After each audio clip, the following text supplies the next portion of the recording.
العجل العجل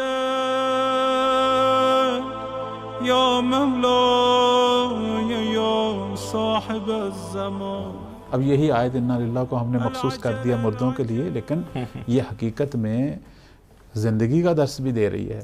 ہمیں بتا رہی ہے کہ حیات کا آغاز اس سے ہوا ہے، دنیاوی حیات کا آغاز. اور توحید شناسی ہے یہ ایک طرح سے ہاں، اس فقرے کے ذریعے. اور اس دنیا سے جب انتقال ہے، جب ہم جائیں گے لیکن زندہ ہم رہیں گے. اصل میں آیت زندوں کے لیے ہے، یعنی کہ ہم نے اگر اگلے جہان بھی جانا ہے تو زندہ تو ہیں.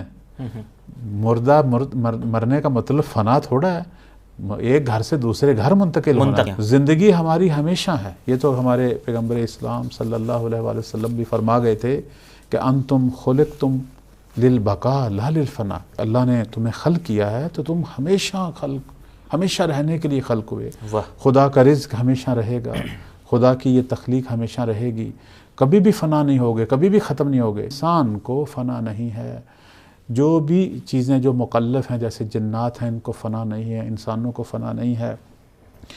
وہ چیزیں جنہیں فنا ہے وہ شرک باری تعالیٰ ہے. وہ چیزیں جسے فنا ہے وہ باطل ہے. حق کبھی بھی فنا نہیں ہے. العجل